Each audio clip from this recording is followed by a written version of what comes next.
La verdad es que se me ocurrió de la manera más estúpida del mundo. Fue viendo una serie de televisión que hay que se llama Penny Dreadful, horrorosa, que es una serie donde reúnen figuras como, no sé, los vampiros, Frankenstein, Dorian Gray, etcétera, etcétera. Son los personajes de la serie y me sorprende mucho que sobre todo en las nuevas generaciones, la serie, que es muy mala, ha causado un revuelo enorme.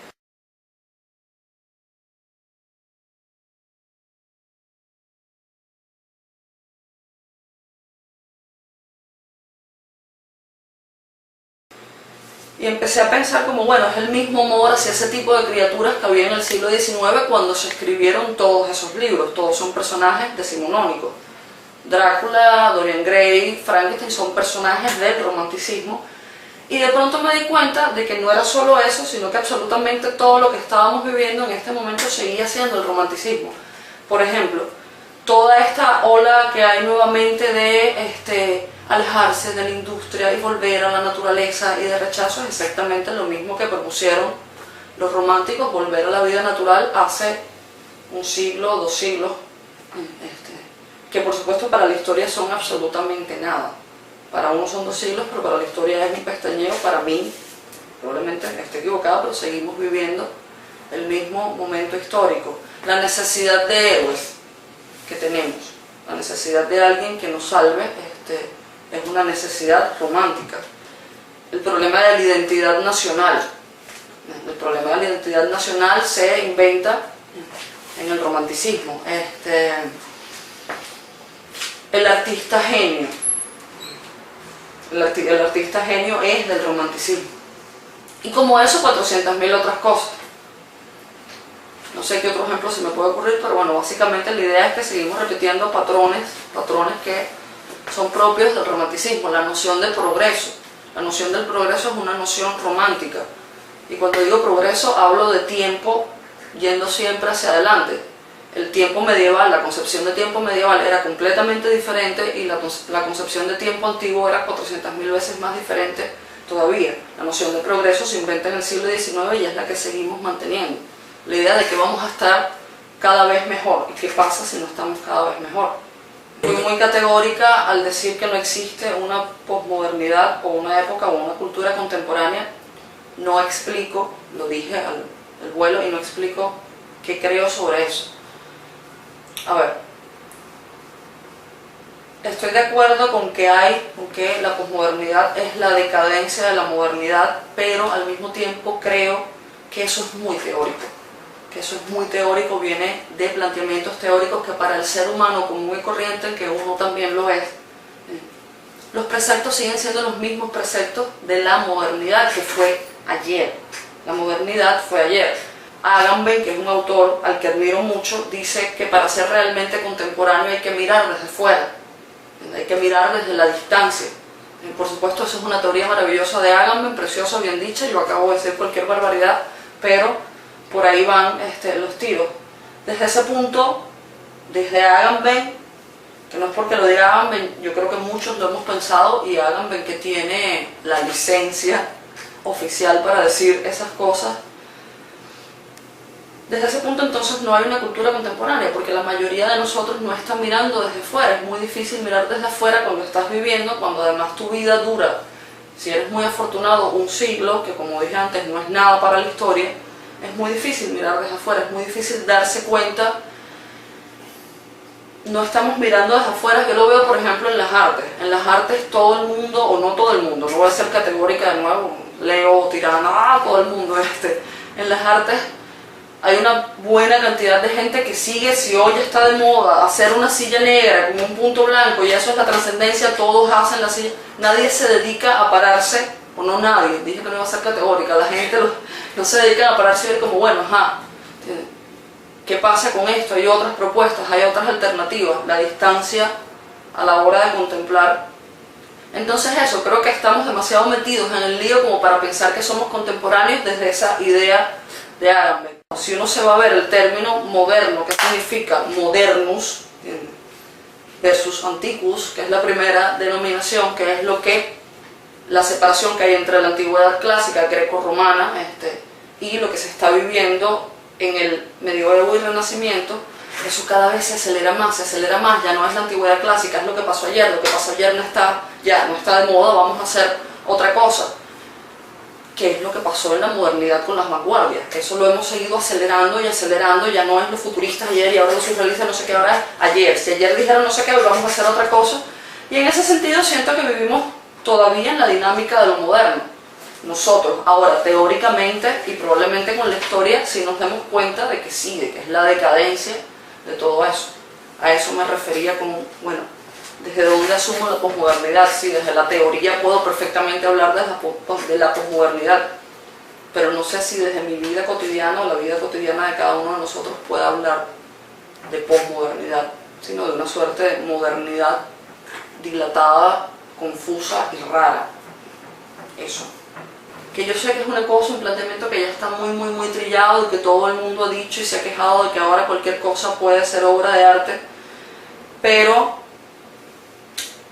me parece que en las nuevas propuestas, no todo el tiempo, hay gente que tiene propuestas maravillosas, se ha ido perdiendo el elemento de seducción que tiene normalmente o que ha tenido históricamente el arte. Yo tuve una discusión una vez con una crítico de arte porque se me ocurrió decirle que yo necesitaba que el arte me conmoviera. Y ella me dijo, tú sí eres romántica. Le dije, no es romántica, no, el arte está hecho para entenderlo. Me dijo, yo le dije, no, el arte no está hecho para entenderlo racionalmente. Yo puedo entender racionalmente, pero si no me conmueve todo lo que soy como ser humano, desde lo racional, lo emocional, todo no me sirve, no me funciona como elemento de comunicación la obra. Que siento que es lo que se ha perdido en las nuevas propuestas, que todo es demasiado racional, todo está demasiado mediado, cosa que me molesta muchísimo por la teoría. La obra justifica la teoría, ya no es la teoría tratando de comunicarse, no justificando ni explicando la obra. Yo no creo que las obras de arte necesiten ningún tipo de explicación, ninguno. Con diálogo, ya no es la teoría dialogando con la obra, sino obras, el dicho cubano de meter la mano en Guanabacoa, ¿sabes? Obras que justifican la teoría, que además no es cualquier teoría, también hay como unos parámetros que se siguen. No puede ser, si a usted se le ocurre hablar de Kant, usted está muy fuera de moda.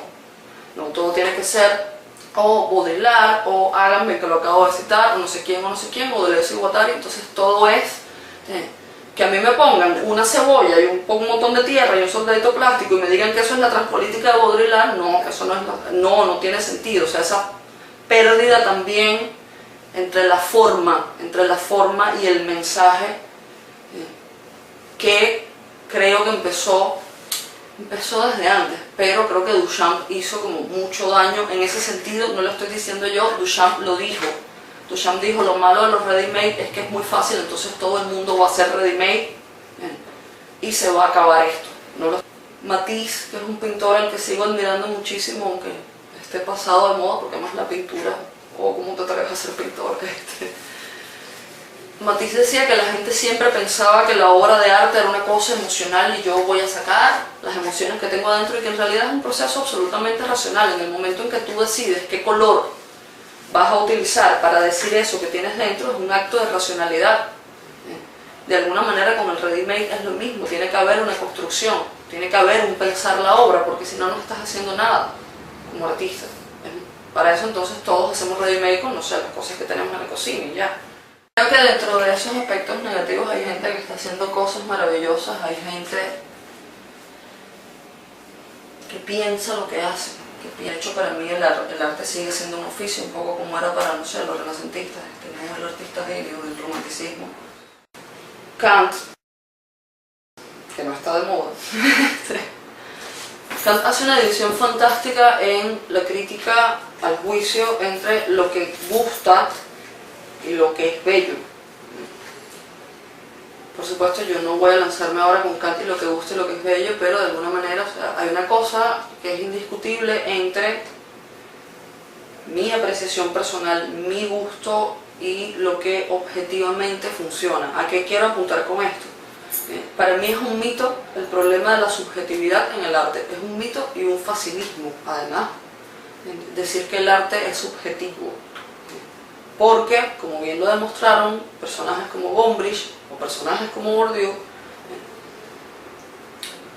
no es que el arte se va a convertir en una ciencia, por supuesto que no se va a convertir en una ciencia, pero puede haber una metodología, puede haber o muchas metodologías para el estudio de las artes, y no, cuando digo el estudio me refiero a la apreciación y al criterio que tengo sobre la obra. Esa metodología me permite de alguna manera alejarme de mi gusto personal, de lo que me interesa, y reconocer cuál es el valor de la obra. Por poner un ejemplo estupidísimo, a mí la obra de Picasso no me gusta, pero yo jamás me atrevería a decir que Picasso es una porquería, porque Picasso es maravilloso. Picasso es un pintor fan, pero a mí no me gusta, ese es mi problema.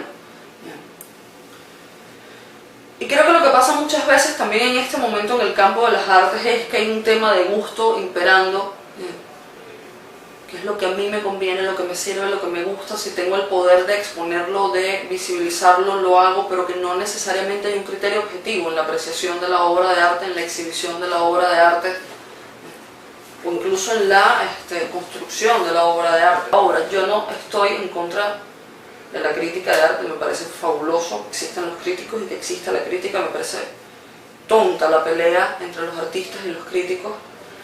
Hay un curador chileno que se llama, si mal no recuerdo, Jorge Sepúlveda, creo que sí. Hizo una obra fabulosa, puso en un ring de boxeo a los críticos y a los artistas en Buenos Aires. Mátense. Me parece maravilloso. A mí me parece que es necesario que la crítica y el crítico, el papel del crítico es necesario en cuanto, no sé si es traduce la palabra, porque no me gusta la palabra traducir. Octavio Paz tiene un concepto de crítica que me interesa mucho, que es que el crítico tiene que ir desmadejando el ovillo, pero hacia atrás, hasta llegar al momento, al primer paso de la creación del artista. Es el recorrer el camino inverso de la obra, por supuesto con la noción siempre de que hay algo en la obra que va a ser inexplicable, de que hay un fondo último allí que uno no va a entender nunca. Pero también creo que el crítico se ha convertido ya no solo en un mecenas, sino también un poco en un mercenario. Y cuando digo el crítico no hablo de nadie específico, hablo de un personaje abstracto que es capaz de justificar cosas o de justificar cualquier cosa, de buscar siempre hablar por los pelos las cosas, no, sí, eso, el no sé qué, los conceptos y bla, bla, bla, para darle cabida a obras que a lo mejor no tienen cabida. ¿Por qué? Porque o lo mandaron a hacerlo, o porque da dinero, etcétera, etcétera, etcétera, y que se ha perdido mucho también de ética en el oficio de la crítica. La gente tiene que comer, sí, tiene que comer, por supuesto. Pero hay maneras más honestas y pero otras exactamente, hay maneras más honestas.